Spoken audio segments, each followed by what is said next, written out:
Hello, Portland. Hello, world. Trying out a new intro. Everybody leave me a note. Let me know what you think. Yeah, I think this is golden. Possibly. But if you're going to start a new intro, you might as well do it within the first, 6 episodes. Which I think we're on 5 or 6 now, so I'm pretty excited about that. Thanks for listening in your car, on your treadmill, in your headphones, in your office, wherever it might be. Thank you, Portland. Today is an awesome day. I've been looking forward to this one. This one's really cool. Last podcast episode, I had Kelly in the studio and we talked about ice cream, where to find the best milkshake. We talked about waterfalls, mental health. What else did we talk about? Oh, we did the old quiz, fact or fiction. So we're going to do that again today. So that's awesome. A couple news items for today. Is everyone familiar with the Portland Dimond project? The Portland Dimond project has been going on, I believe, since 2018. They are advocating for an MLB venue in Portland, Oregon. So we'll just skip right over the NFL team and go right into the MLB team because why not, I guess. There's a whole community that's really advocating for that. And the big news around that is the Portland Dimond project reaches agreement to buy South Waterfront property for MLB Stadium. 33 acres. It's down in the South Waterfront. And it is something that, there's a few things that are part of the Portland skyline. You've got the big pink building, you've got Jackson Tower, you've got all of the bridges. And I don't know, all I can think about is hitting a ball over the fence and it landing in the Willamette River while people are kayaking and doing all of that. I think it might be, Wembley Stadium. I'm not a huge baseball fan, but I know there is a stadium where the ball does land in the water. Maybe that could be our thing too. I don't know. The organization has been trying to secure the site for a major baseball stadium for years, going all the way back to 2018. They previously looked at the Lloyd Center Mall area. I remember them talking about that because that Lloyd Center area is going through a revitalization. But they landed on Terminal 2, which is the site there at South Waterfront. And so we'll see how that goes. Also in the news last week, which I do need to mention it in case y'all didn't know, $800 million. Somebody won that. Purchased in Texas. And we'll see if that person comes forward. I know in some states you don't have to make it public, and some you do to claim it. The megaplier was 4 times whatever the amount was. So it's the 7th largest prize in the game's history. In addition, the jackpot, 4 players in California, Florida, New York, and Washington State matched all 5 white balls to win $1 million. So, man, maybe I could put in an NFL stadium in Portland if I won the jackpot. Today's exciting because I've got somebody in the studio who is someone who loves to sew, someone who loves to pick up the sticks and hit the drums, someone who loves to be an awesome person no matter where he goes. And I'm saying all of this out of extreme love for the guy because he's just an awesome person, and he's gonna laugh or think I'm absolutely crazy because I think he's a great guy, and his name is Ripley. And you've heard me talk about Ripley in other podcasts, and I would say that Ripley's one of these guys who helps make Portland better, and that's what we're trying to do here with This Is PDX. And I'm excited to have you here, Ripley. Thanks for coming. Hello. That's awesome. This has been a little while in the making because I know we both have lives and we do things outside of NetSpace and This Is PDX. And just curious, were you one of the ones that bought a lottery ticket? No, I don't gamble. It's not worth it. Well, they say if you never win unless you swing the bat, I guess, or home run or whatever. Who says that? The guy selling the lottery tickets? Right. I'm pretty sure it's the people selling. Yeah, that could be true. I've only purchased a lottery ticket twice in my life. One was this last, 6 months ago. It reached to I think it was 1 billion. And I'm like, you know what? So I spent, I think, $4. How did that paper taste? Well, the news was I didn't win. But I played. So I don't know. I'm not a big gambler myself. But when it gets that huge, I'm like, man, I could have been a contender.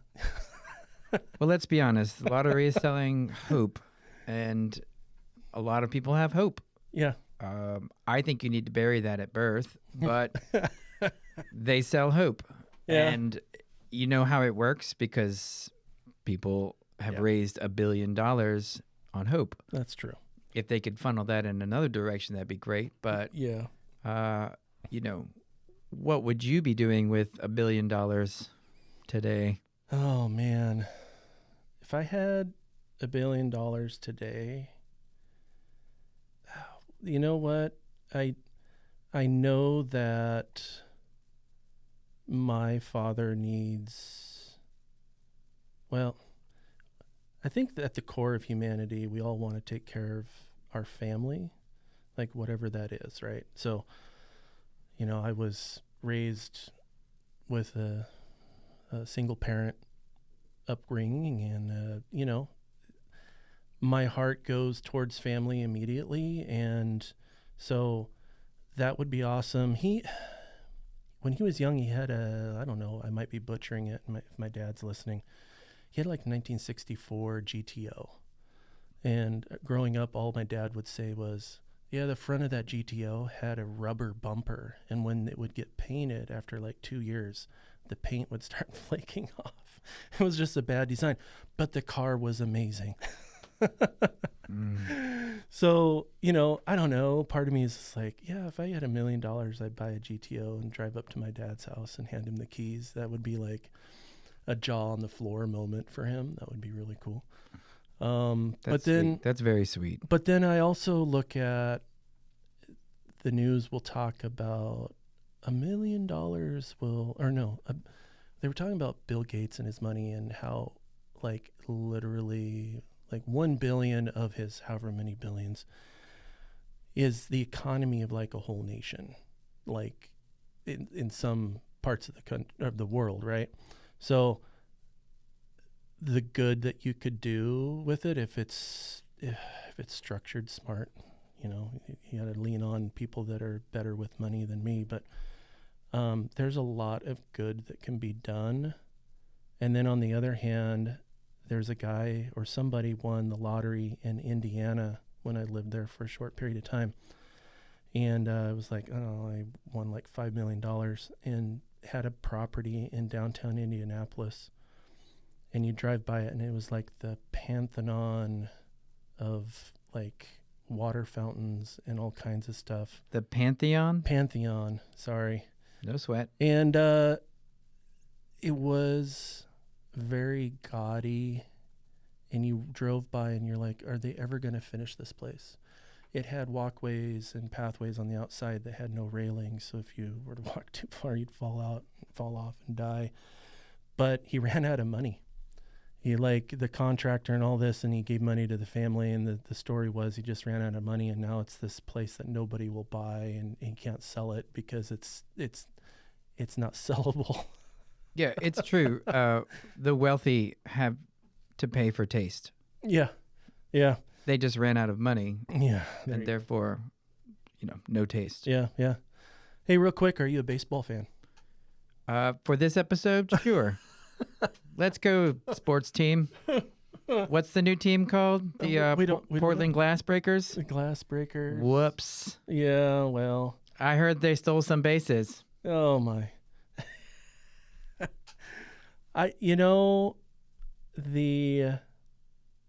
The naming is going to be interesting. I don't know. They're also bringing back the WNBA. I guess that's going to be an actual thing to Portland. So we'll see what the naming of that will be also. Yeah. We were talking about, or I just mentioned the world a little bit. You've visited a few places in your life. I've been to Canada. And I want to get my what do they call that? My passport. I don't have my passport, but I'm going to get it because I do want to venture out.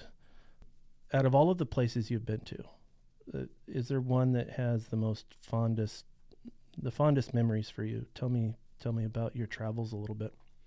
That's a loaded question, Jared. I have lived overseas for an extensive period of time.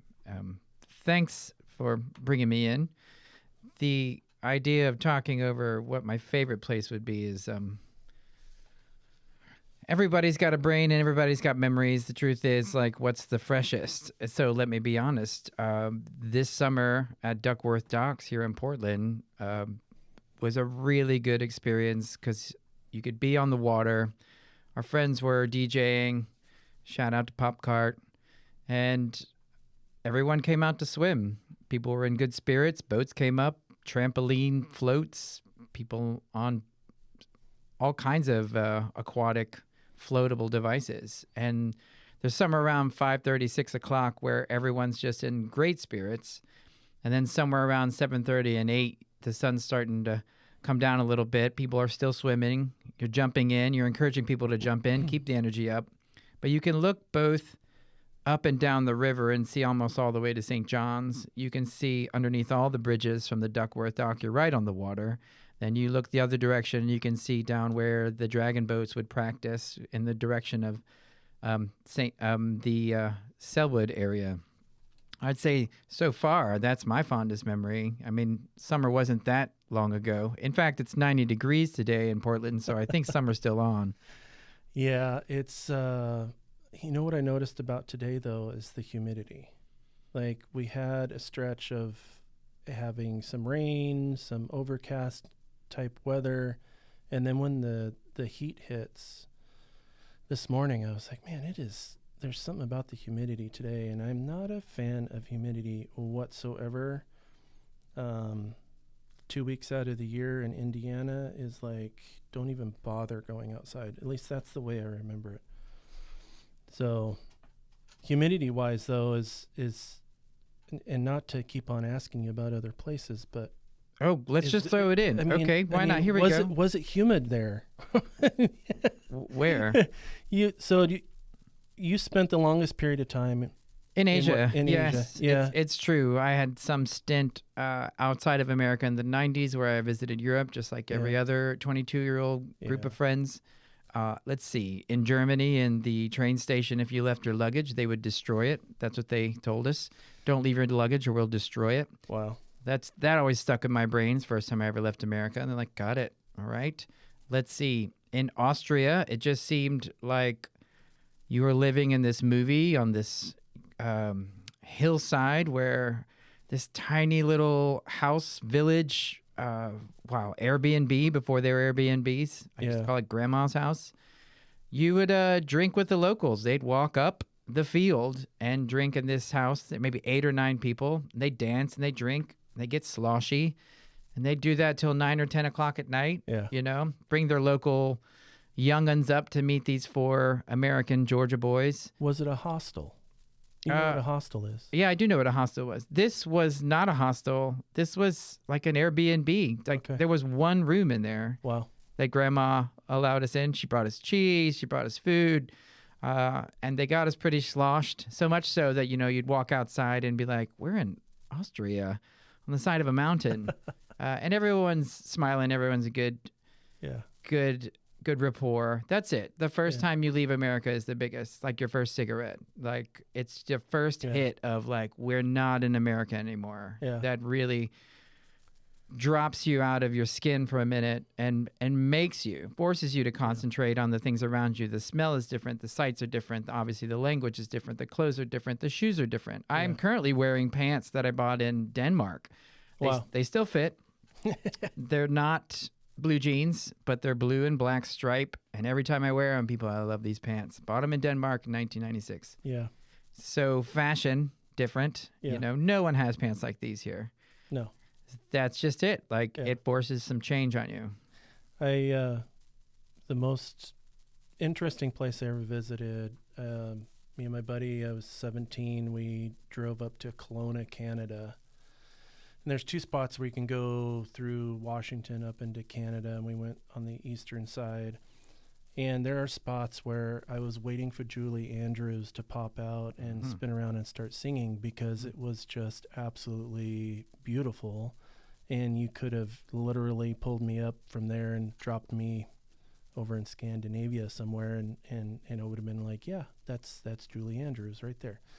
Yeah, it was just really, really cool. So I do have something a little more exciting than like traveling overseas, although it is an awesome thing to talk about.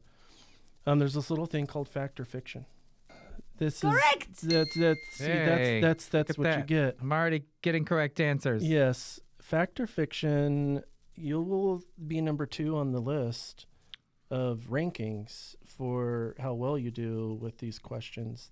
These questions they're not actually questions. They're either headlines or news stories that could be fact or fiction, and you get to guess whether or not they're actually real. And based upon those, you can get correct. You know, the options. We've got a plethora of things. The city of Portland. So here's number 1. The city of Portland sits at the same latitude as Milan, Italy. What do you think, people? Fact or fiction? What do you people think out there? Can you send me like your brain waves to answer this question? I'm trying to look at a map. Although the only map I have in my brain is a flat Earth map, so I can't. I don't know if I could see this correctly. All right, I'm going to switch over to the round Earth map. I'm trying to figure out if Milan is on the same trajectory. Do you say? Same latitude. Latitude. Yeah, not attitude. Not longitude. We'll just say it's a fact. Milan, Italy is on the same latitude as Portland, Oregon. Correct. Yes. That I didn't get shocked. No, I haven't installed that into that seat yet. Whatever, I felt it. Oh man. So Italy, they have Italy. Italy's famous for being Italy, which is very non-American. That's true. I don't know how all those people in Italy saw Italy's countryside and were like, you know what? We should move to Jersey. How did y'all leave that country and be like, this is much better? Jersey. Isn't the Lamborghini from Italy? I don't know. You know it is. Ferrari, Lamborghini, Maserati. Yeah, Maserati. Mm-hmm. All the E's. The E's. All those cars. All right, question 2. Here we go, people. Or comment 2. I'm pretty sure this one may or may not be true. Inventor Henry F. Phillips of the Phillips head screw hailed from Portland. So the Phillips head screw, evidently, according to my list, we're going to just say they're all true.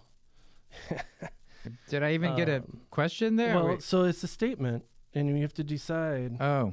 I see. Is it fact or fiction? So Henry F. Phillips, evidently of the Phillips screw, originated in Portland. Fact or fiction? Everyone out there, we should decide whether or not the question has formed itself in a lie. Is it Henry F. Phillips? Is it Mark S. Phillips? Is it Jeremy? That's the question you have to ask yourself. You have to look through the question. Also, you have to ask yourself, did the people on the West Coast figure out the Phillips head screwdriver before the people on the East Coast? I'm from the East Coast. I know we started before y'all.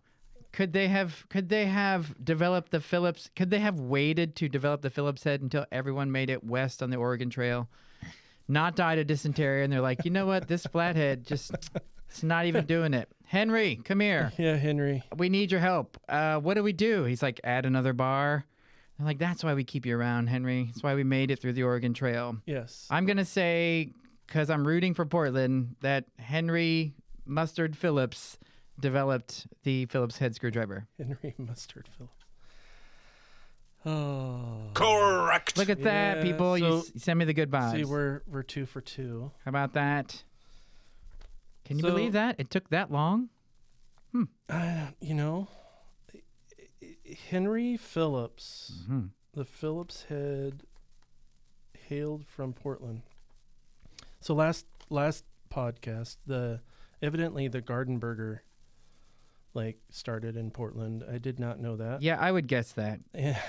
Dietary restrictions here for sure. They have figured out ways to... 1980.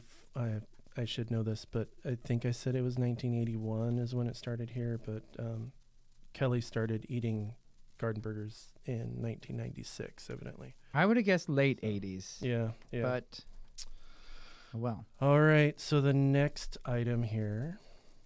In Portland, Oregon, a unique movement is taking shape with the artistic community.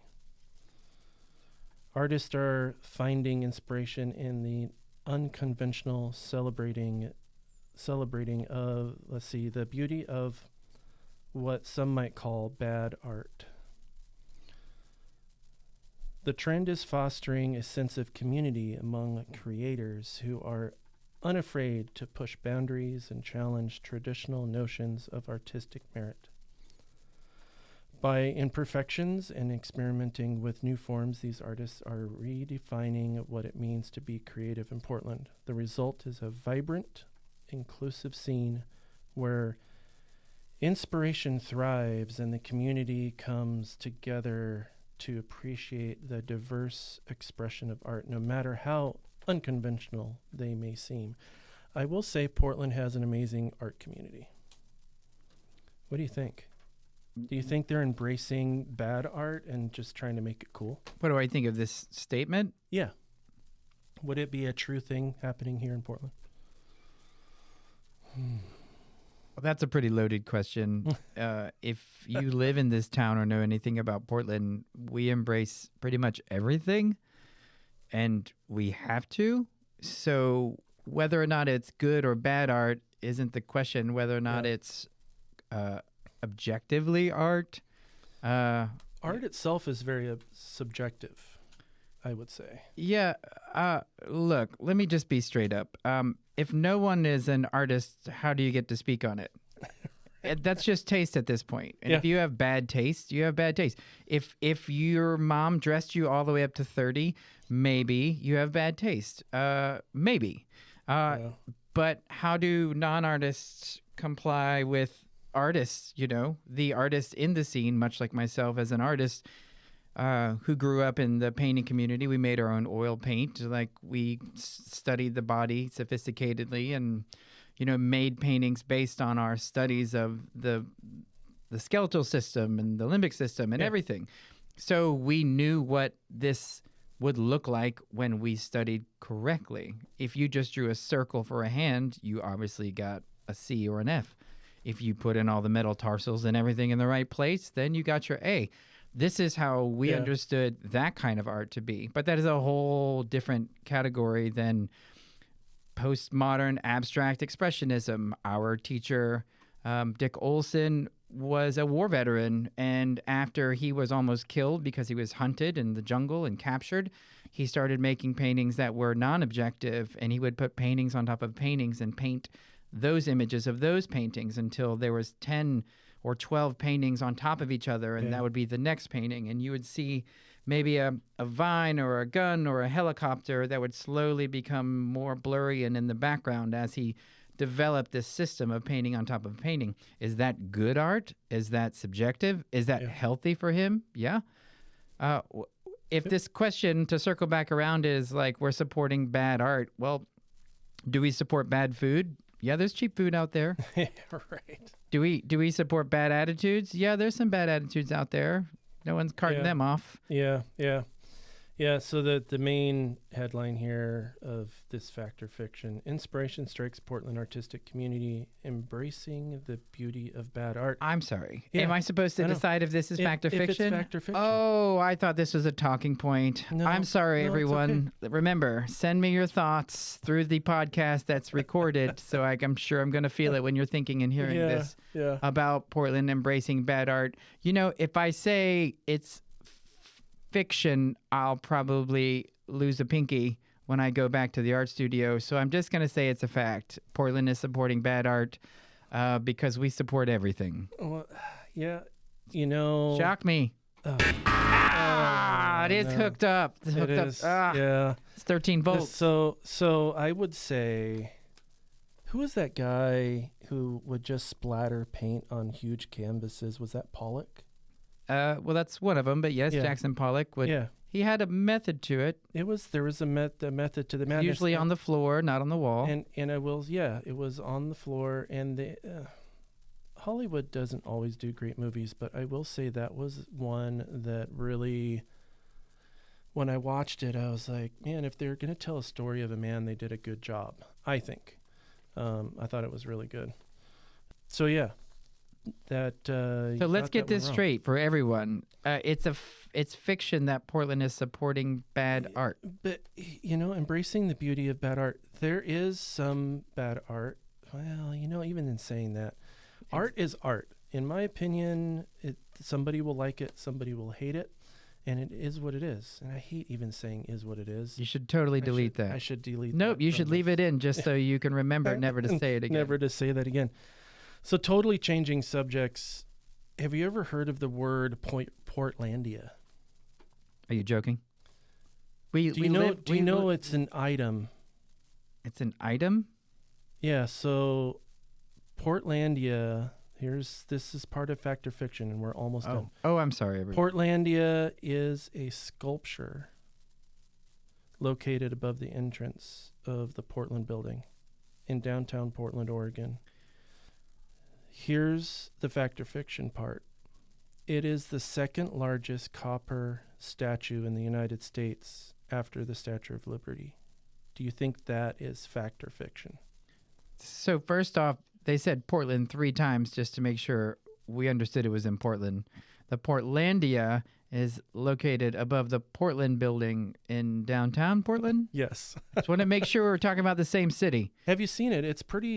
I think it's really cool. Well, we're on Washington and Broadway currently. Which direction is this sculpture? So if you go south on Broadway, it's going to be down towards the left, after the square. after the square.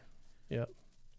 All right, people. And she has a trident in her hand. So we're suggesting that this piece that is made of copper in this village we call Portland, in the city of Portland, at the Portland building, called Portlandia, is the second largest culmination of copper for art in America. What do you think, people?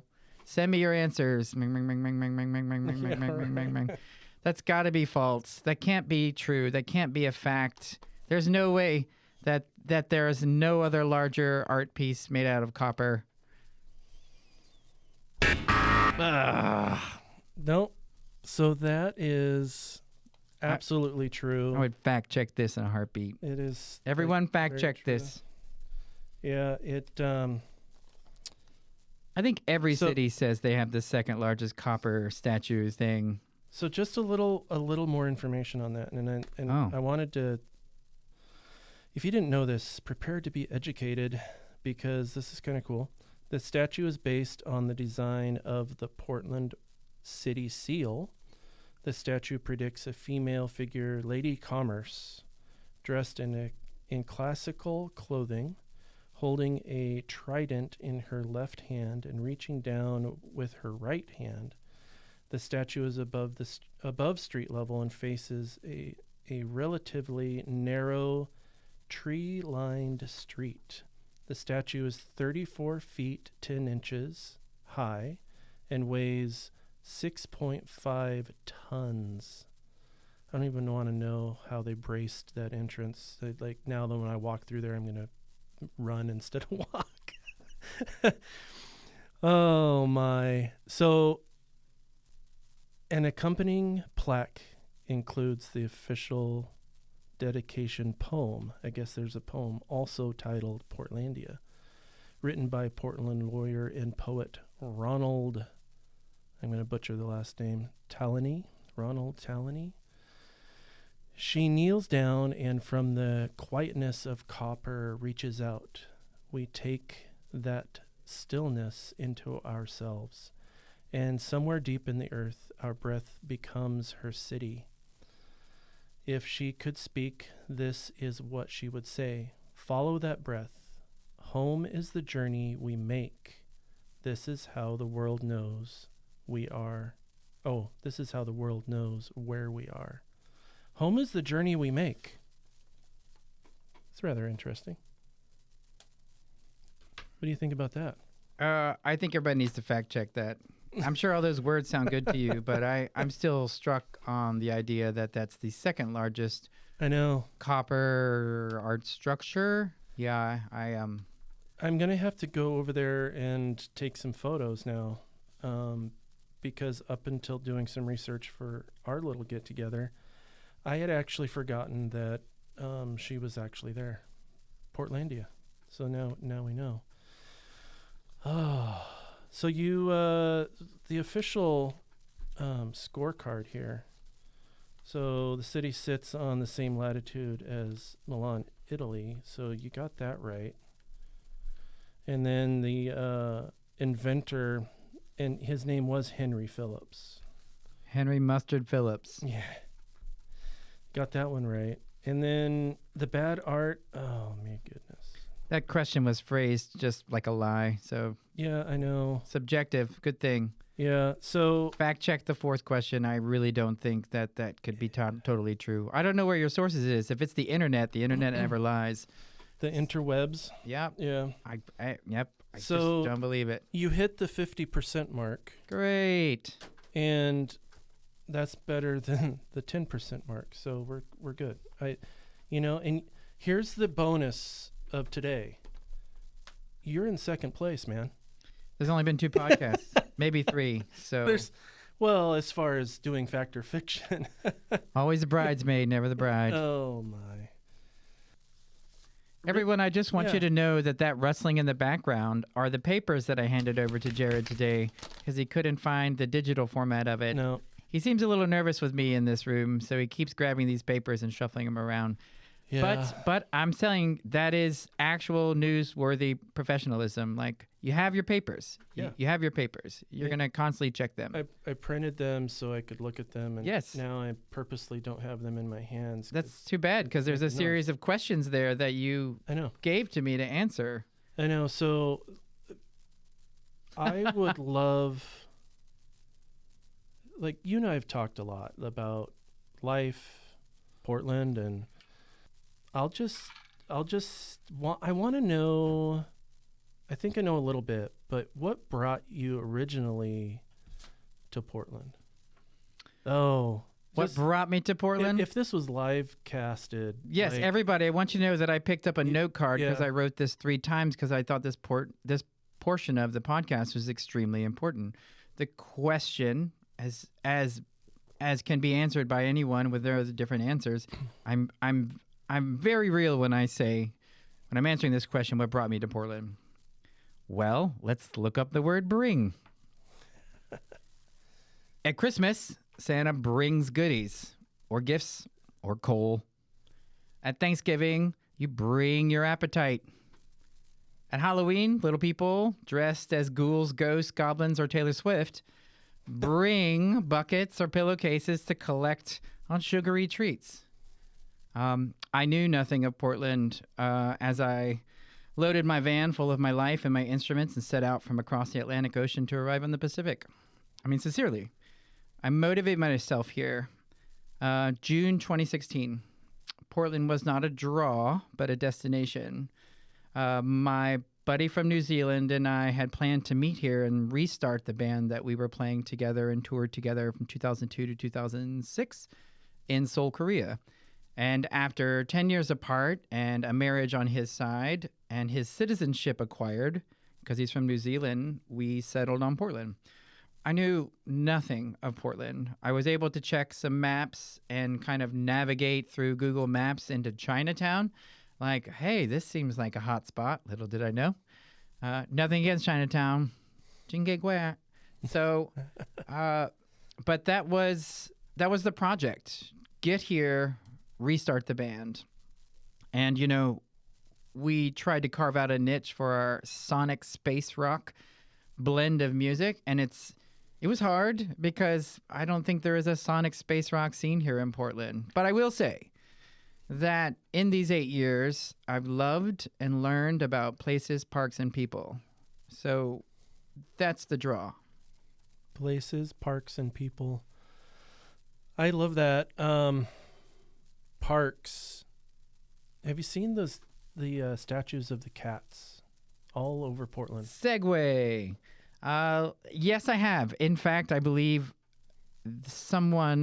a team had noticed that one of the cats down by the water, the cat was not mounted correctly, so they took it off its base so they could repair it. And of course, Portland went nuts and was like, someone stole the cat!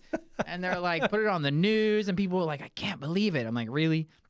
Yeah. And then they're like, hey, y'all, easy. We just had to fix it. It's back now. Yeah. Look, you can trust cats. You can't trust cats. Sometimes they disappear. I know. They have a mind of their own. Yes. The structure, the statue themselves, cute, kind of Egyptian looking, kind of like the hairless cats. So there is a history of stolen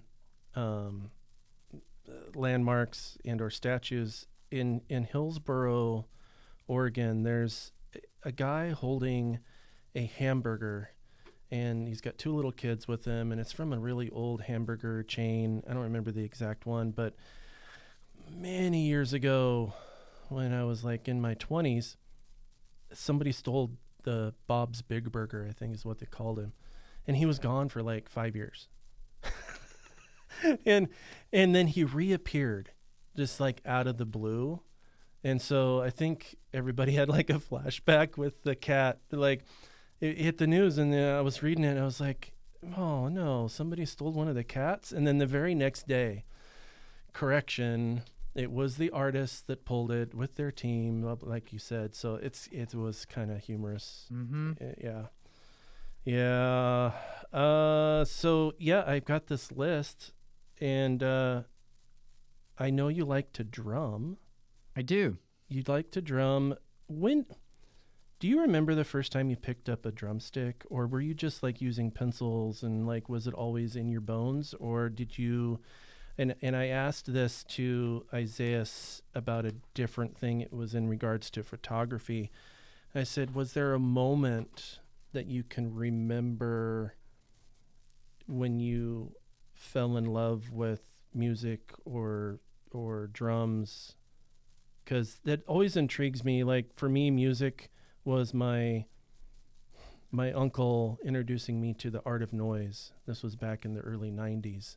And I fell in love with music at that time when he was like, yeah, you should listen to this. So for you, tell me about that. Was there a moment that you can recall? How about I have a little music background here to kind of encourage this conversation to go on. I'll just let this play in the background while I speak over top of it. Okay. Doesn't have to be too loud. Okay. That's fine. I Sounds got the good. volume control here, my friend. There we go. So essentially, at 10 years old, I would take the trash cans out and bang on the side of them because they were full. I had a long driveway, and bang around on them, and it made a lot more sense than playing the trumpet like my father played. Plus, he didn't have a mustache. so he could play the trumpet. Oh, no. I have a mustache. I also have big hands so I can play the drums. So about that time, having my first pair of drumsticks, growing up in the proper Gen X time, no millennials, you did not grow up in the 80s. This Gen X guy did, watching MTV, watching heavy metal videos, and those guys drumming, flailing their elbows, and it was a very simple beat. Goosh da, goosh da. You could just mimic that in front of the TV at 10 and 11 and 12 years old, and just hit the couch pillows, and really make trouble for your parents. So that was like the first couple of years, was just banging on the couch pillows. And as I got older and into middle school and high school, I was able to get a drum set and then really crank up the anxiety for my parents for those 2 or 3 years at home, playing metal and thrash metal and Rush and Zeppelin. Like, I was just letting them have it. They thought I'd be like a jazz drummer, like jazz snare. Nope, I was loud. And that's kind of the basis of it. That's how it starts. Now, you'll notice that a lot of music coming out of America has a 4/4 beat. But if you hear in the background this music I'm playing here, it's not a 4/4 rhythm. This is some music that I had developed in soul based on light waves and frequencies and the number of, let's say, light waves in a certain color, and then I would write a rhythm based on that. And I would add different beats, gongs, stick clacks, and I would present them in forms of like movie reels or performance art. So, for example, right here, this is part of a movie where I had a section of this movie to describe machinery on the screen. And so this rhythm was a little louder and clickier, and you see these machine parts moving. And I had these just 3 minutes to put in this like percussive sound. And that's what this music is from here. Definitely trying to find something outside of 4/4. We're all given this 4/4 beat. Some of y'all even understand triplets. But when you get into like 13 beats or 11 beats or 23 beats, or like a lot of the stuff I learned in Asia and Korea where you clap on the 1 instead of on the 2. Imagine that at a concert. Hey, la la la, yeah, ba ba ba, hoo la la la la, chi da da, right? That would drive you crazy. We're here going, yeah, yeah, yeah. Imagine clapping on the 1. It'll really throw up all the pop music, and it really throws off pop music. Like when Koreans come here and they clap on the 1 at concerts, you can definitely see the Asians clapping on the 1. But their beats are different. The sides of their brain are used differently for the bass drum and the snare drum. So when I was learning Korean drumming overseas and studying their traditional Korean drumming and dancing, I was using the other side of my brain for the 1 and the bass beat, and the right and the left side were switched. So it really changed my perspective on drumming, on 4/4, on understanding cultural rhythms and how they related to the culture itself. So yeah, it was a blast trying to reconfigure my brain, like to make it make sense. Like, how does this work? How do you even think like this? How do you even get your brain to work this way? Or how about holding a drumstick upside down, a mallet, and then using a bamboo stick right side up, wearing an hourglass rope tension drum on your chest, and dancing while playing 13 count beats or 7/8, just all kinds of weird rhythms. Some of these songs were trance-oriented songs, 12 or 13-minute songs, So that change in attitude and change in timing and everything is what really brought me into alternate styles of drumming, both from Indonesia with the Balinese kitchak and gamelan, which I got to study and take to Burning Man, with the samalodi, wind, rain, thunder, lightning themed drumming performance attitude that I was able to study in Seoul, all the way down to like Afro-Haitian beats with hand drums and 13 and 11 rhythm beats that I was learning on darbuka. Like, there's a lot of rhythm out there. And I think that's what led me here to full circle this conversation. I followed drumming to get to Portland. Yeah. It's the rhythm that brought me here. There I did it. I brought myself here with the rhythm. I didn't know Portland had its own rhythm, but it does. Yeah, It's a little slower, but it is a rhythm. And there is something to rhythm in general. Yeah. Like if you're tapping your foot or, snapping your fingers, it's all there. There's something inside the rhythm and there's this silence. But some of the stuff you hear in the background here is a little awkward and noisy, but getting out of just the 4/4 pattern and writing music on a note, just say, take a number and develop a pattern and a rhythm with it and put 7 different types of percussion to it.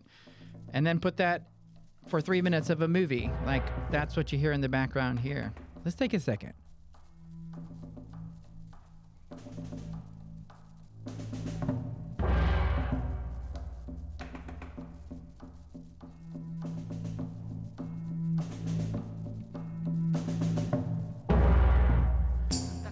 Bizarro, right? Yeah. I'll do this live with you.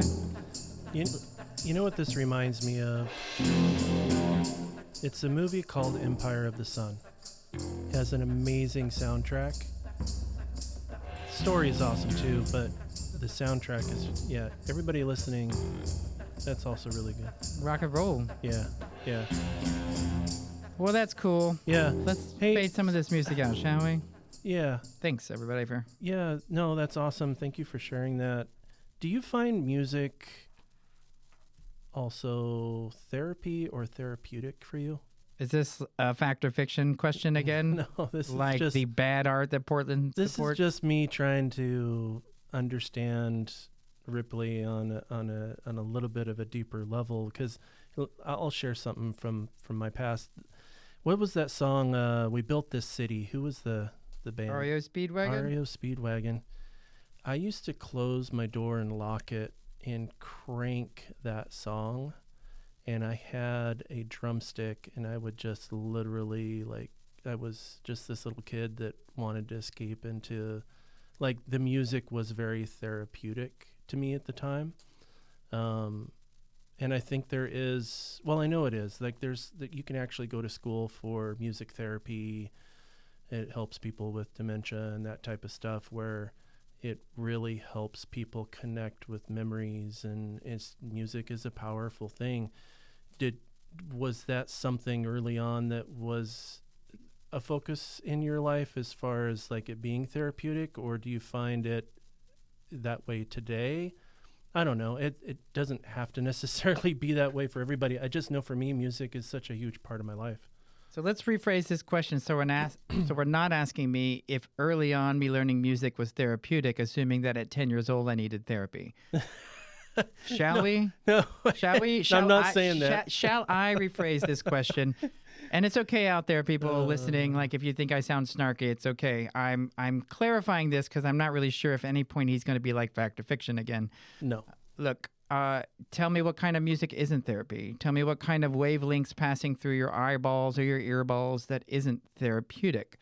You can change the frequency of things to adjust your attitude, or boil a turkey, or microwave a turkey. Yeah, true. Any form or variation of wavelengths and frequency can do damage, or it can create light, create heat. It can do a lot of stuff. And when we get down to the brass tacks of it, music or sound are equations of frequency. And if you could color those frequencies, that's kind of the music I was playing for you a few minutes ago. Those are light-based frequencies turned into sound.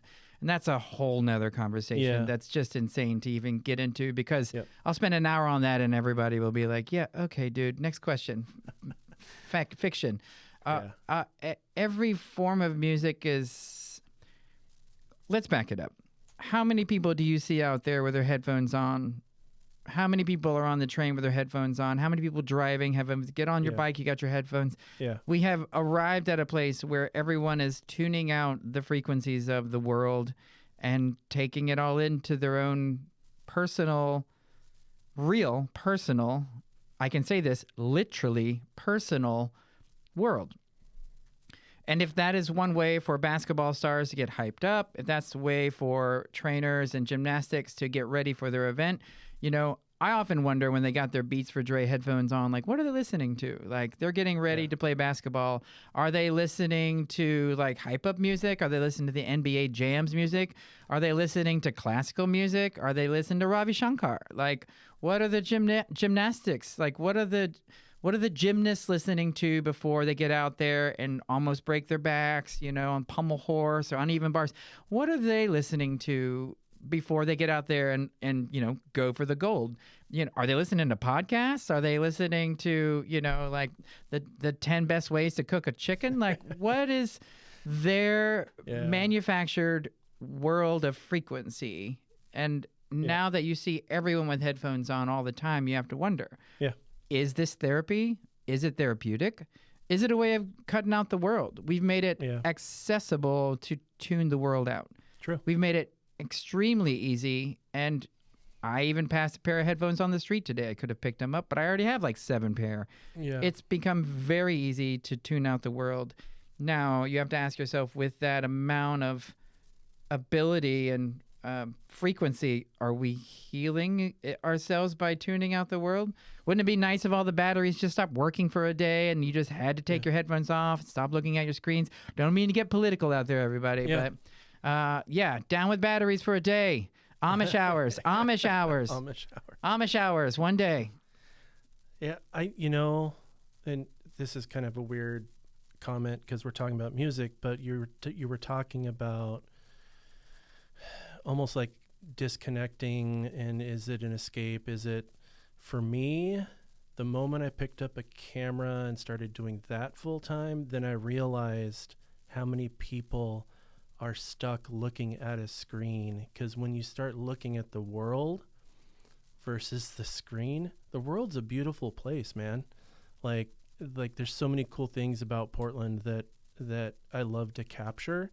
And then I look around and everybody's walking around and like the fact that they're not tripping over themselves because the nose is in the phone is kind of a miracle all in itself. But yeah, I personally love music. People ask me, well, what is your favorite kind of music to listen to? I think it depends on my mood. I mean, honestly. Doesn't depend on everyone's mood what their music listens to? Or you could flip it and say the music that's suddenly on affects your mood. I mean, we've come from the days of radio in the car where you just chose the channel, not the song. Yeah.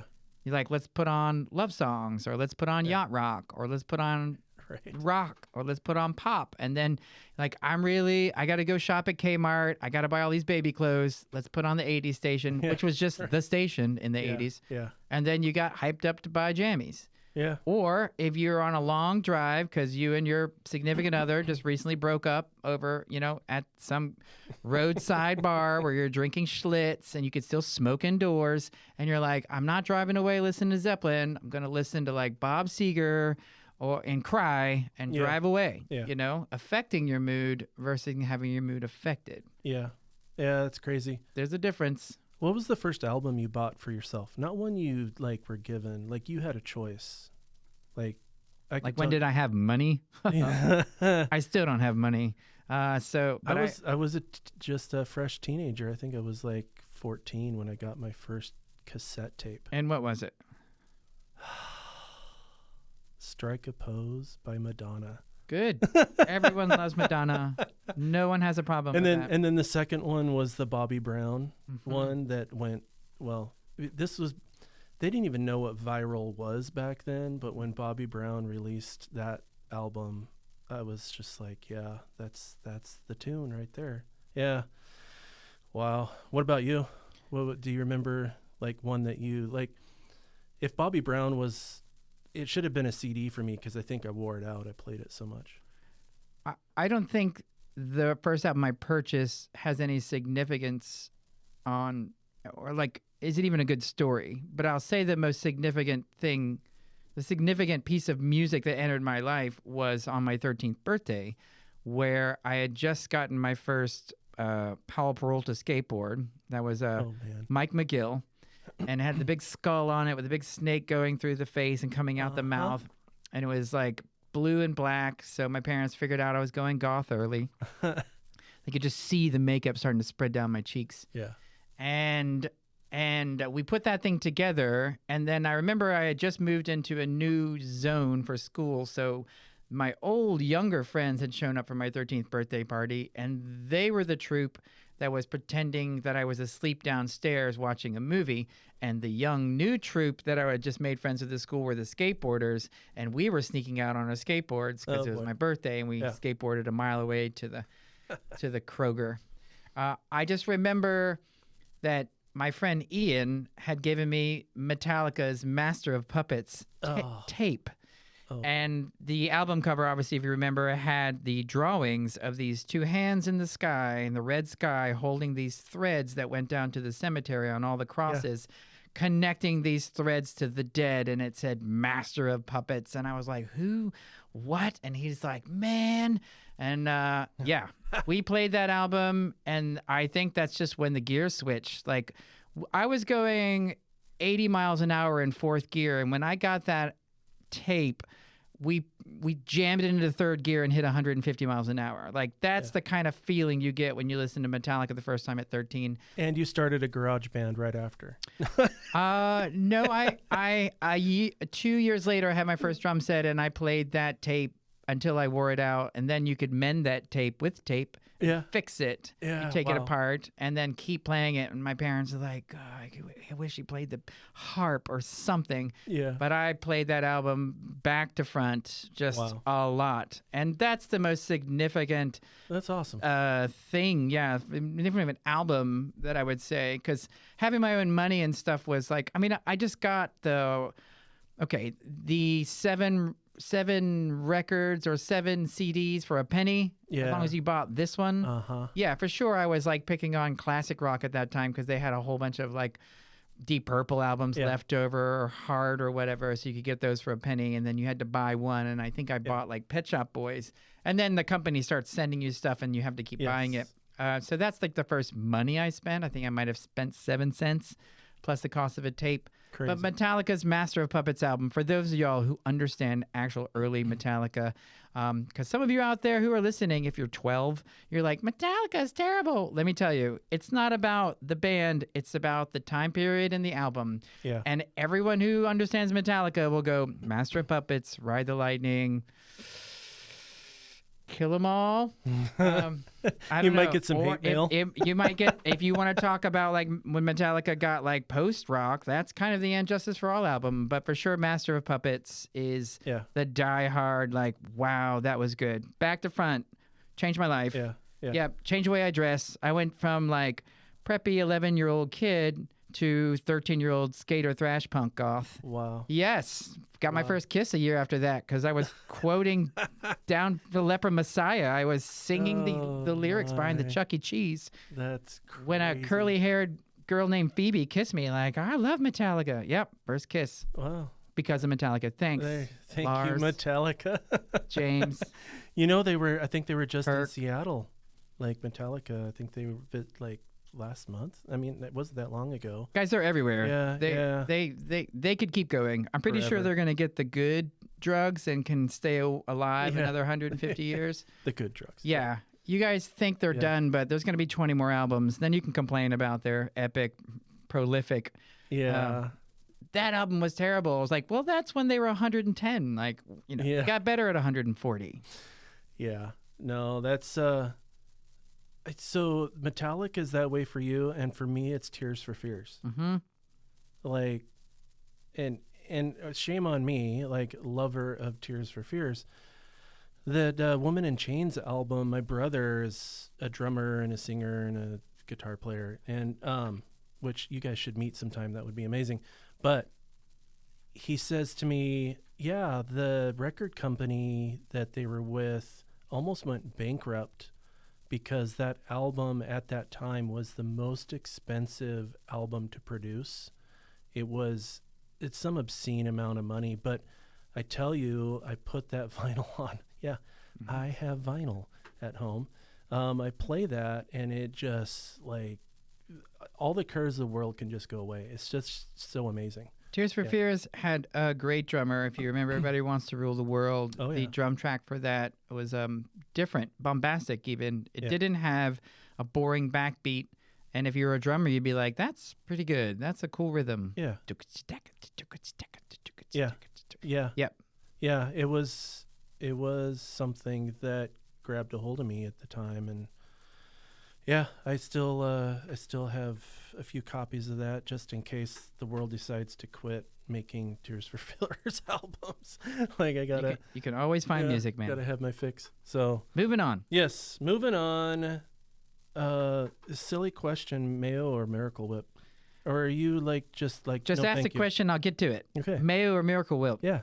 I prefer Decembero over Mayo, and I prefer over Miracle Whip. I prefer Miracle Blade. The Miracle. Wow, man, you gotta be so On it? Miracle Prepared? Whip. Yeah. Well, You don't like that? Miracle Whip. That this is a good episode? Listen, this is your podcast, Miracle but this Whip is our healthier episode. than Mayo. Oh, man, you missed it. Let me try again. Okay. Pause. This is your show, but this is our episode. This is true. All right. It's absolutely true. Let me say that again so you get the real touch. I know. Mayo or Miracle Whip, I prefer Decembero over Mayo, and I prefer Miracle Blade over Miracle Whip. Yes. Oh my goodness. There should be a bum somewhere. Yeah. I'm a drummer. It plays in my head constantly. You have another question for me? I do. So, what do you want people to know about you 50 years from now? How do I want to be remembered? Yeah. Okay. Yeah. Everyone brace yourself. Finish your sip of coffee or booze or whatever you're having right now, because I don't want you to spit it out. Anyone whose focus is to be remembered should be forgotten about immediately. Let's Tarantino. Let's back it up. Let's back it up. Why does it sound so harsh? Well, let me tell you. In the days of art school where the academy was the most important thing, we opened drawers with dead bodies.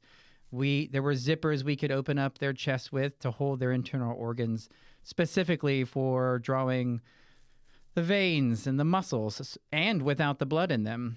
We would have very directed studies of body, muscle, hair, bone, like I said, even to open up at the morgue and draw cadavers. We were focused on designing the internal and the external structure of the body to draw and paint them with reverence. We made our own oil paint from the clay of Georgia. We took that mud, dug it up, put it on a glass lathe, and added oil to it until we made our own umbers. We made our own ochres. We were a focused, dedicated group in the Art School of Athens, Georgia in the 90s. And as a lot of us who got into the second and third year of art school would collect, we would start to say, this is how I'm going to do it. This is how I'm going to make it. And we would start to push our style. For some of us, we would make style the only thing. And the great thing about having great teachers from that classical figure study college, university, was they knew how to put us in place. And they're like, well, what's great about this here? And they're like, well, this is my style. It's like, okay. And I remember, once again, I referenced him earlier, Dick Olson, who was in Vietnam. He said, I want you to think this way. I want you to think as like the stars as your direction. Like that's you're on a boat and you're in the ocean and you're making the stars your direction. That direction is the academy. It's learning how to draw these bodies. It's learning how to draw these hands. Like it's learning how to make these figures appropriate in size and color and technique, and how to mix oil paint and spend 4.5 weeks making gray paint. So we learn how to make gray paint from color, not from black and white. It's the academy that's your focus. And then the wake behind you, behind your boat, is the style. Yeah. If you put your style ahead of the boat, ahead of the academy, you're not learning anything. You're just painting paint.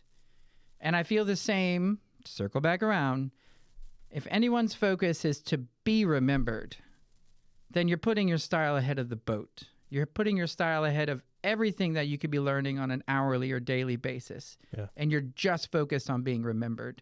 And if we in this society now have instant gratification and your own transceiver receiver right in your pocket, anyone can be remembered. You can kick dogs off the top of this building. People are going to remember you.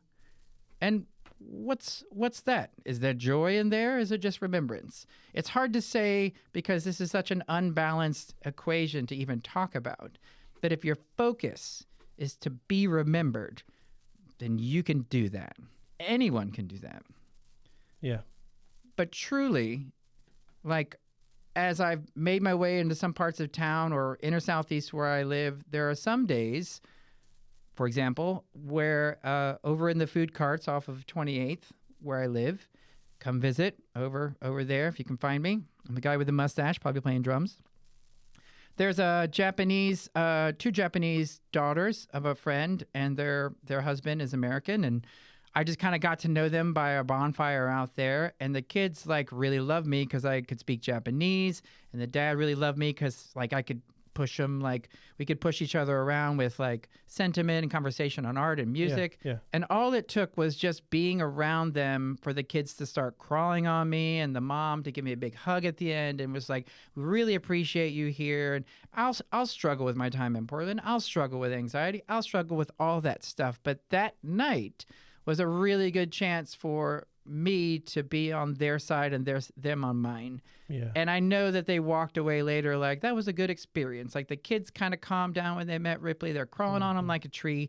And maybe for that one evening, they took that away and remembered and felt something from that. And that's perfect. That's enough. Yeah. That's enough for me.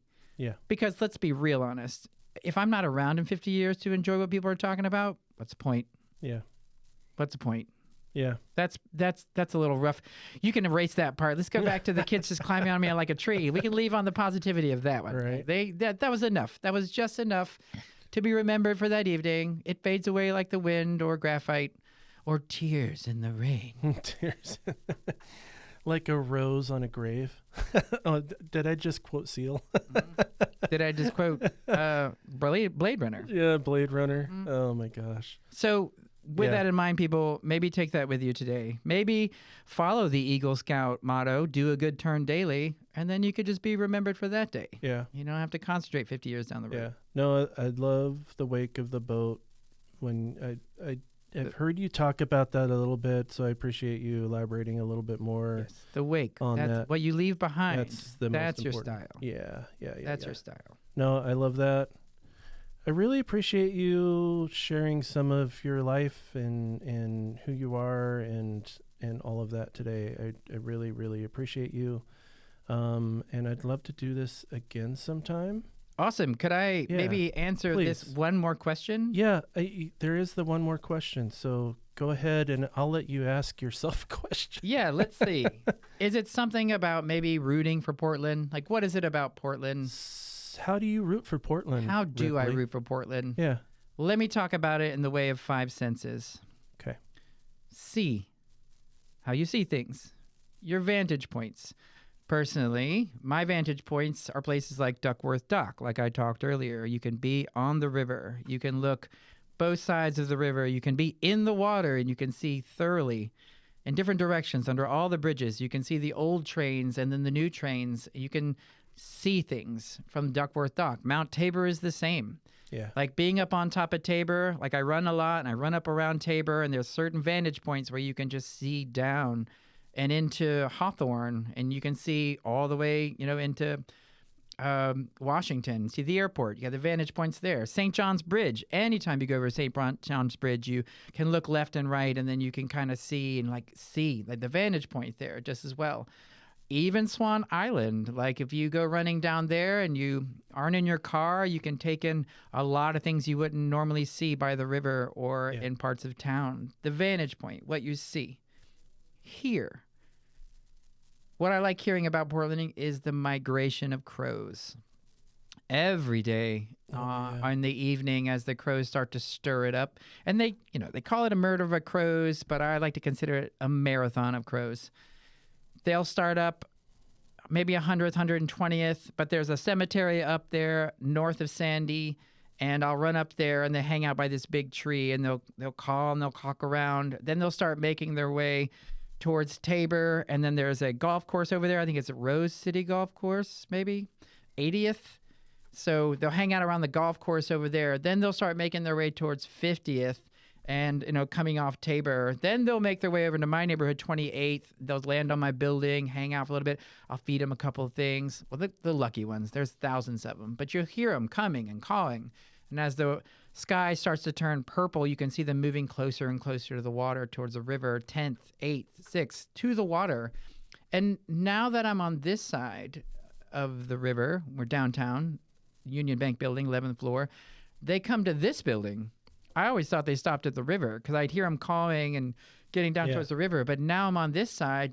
They're still going. They're still chasing the sun. They're coming over this building as it gets darker. So that means they're going somewhere else. Maybe they're going to Beaverton. They announced on the news that this is the biggest migration of crows in recent history. And I had no idea. It's an epic. Yep. They're saying this week you're going to see more crows in the sky than ever before in Portland. Awesome. And hear them. And hear them. Yes. And they're smart. Yep, you're going to hear them. Yeah. That's one of the other senses of the 5. Taste. Buds and brews. There's no way to put it, right? Portland's just loaded with buds and brews.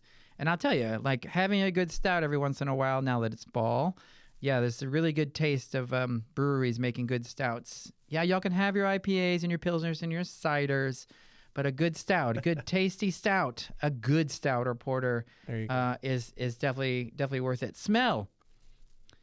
So you got your flowers, your roses, your buds. I run a lot in some parks and the ones that are up Burnside, and there's just thousands of species of flowers like you had talked about. Yeah, a multitude of smells, multitude. Like you can just run and take whiffs. Transplant yourself to any other region of life just by smelling. Portland's got it. And touch. May I preface this by saying binge has become a good word and touch has become a bad word. Ugh. Touch. The sense on my skin, hydrating. When it's proper wetness here and you're running out in Forest Park and just your skin isn't dry, like the sweat is mixing with the, quote, rain. It's more of a mist, but that sense of touch, of weather and me connecting, that's the touch part of it. Those 5 senses, that's a real draw for me for Portland. Because I started this by saying, Portland didn't bring me here, because it didn't. But what's keeping me here, how I root for it, are in those 5 senses. And I would encourage people to try that out as well. There is something special about going up into Forest Park.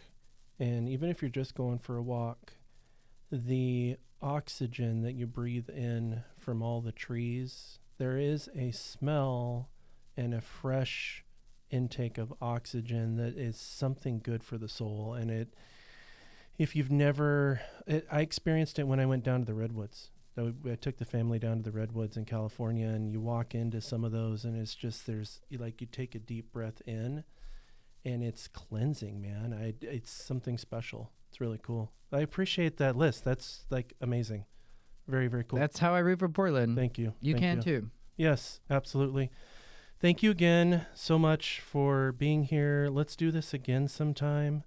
And if there's listeners, please, I do want to know where the best milkshake is.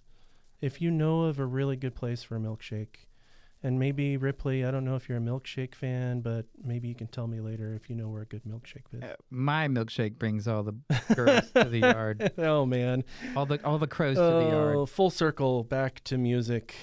All right, thank you so much, and Portland. Can't wait to talk to you next time. Thank you so much.